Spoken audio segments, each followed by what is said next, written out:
Hello everyone, I'm the Lexus63 and here's another video from me. So today, we are going to be reviewing Indiana Jones and the Last Crusade. Just let me move my microphone. There we go. Alrighty. So let's start this off like we usually do, read off the plot synopsis, yada yada yada. There's nothing more exciting than trying to keep up with the Joneses in Indiana Jones and the Last Crusade. Why did that sound like the first sentence of a family sitcom's plot synopsis? I just realized that. Anyway, let's move on to the rest of this.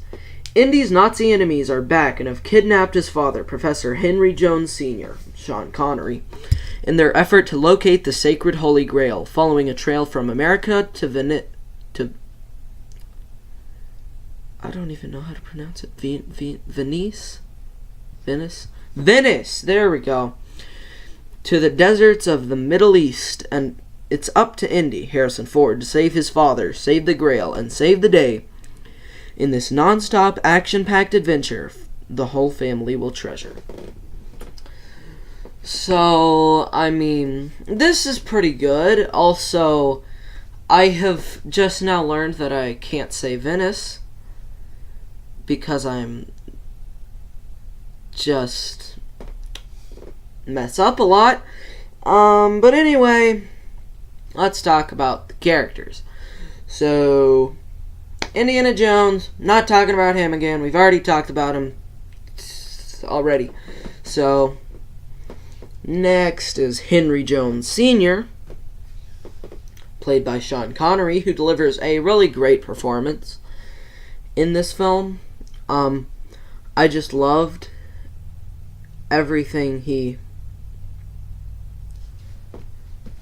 I just loved his performance in this movie. He was very good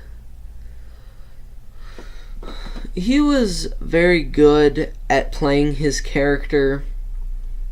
I don't really know how I'd say their dynamic works. He's kind of like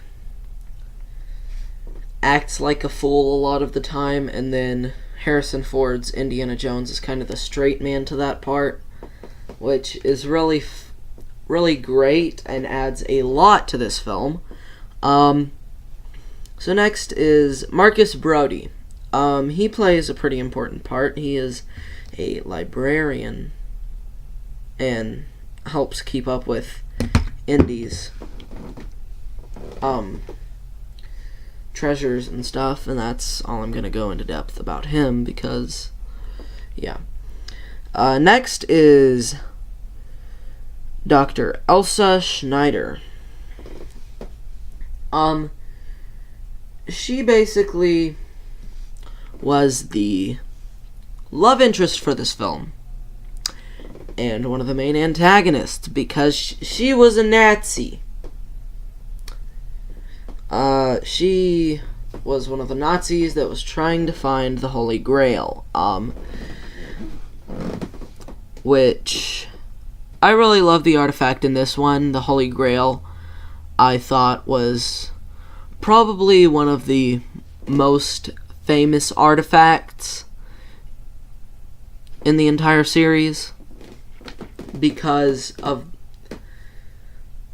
the fact that it was what King Arthur had searched for a while.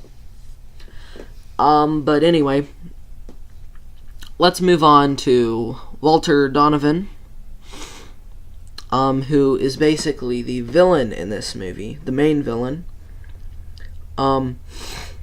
So Walter Donovan, he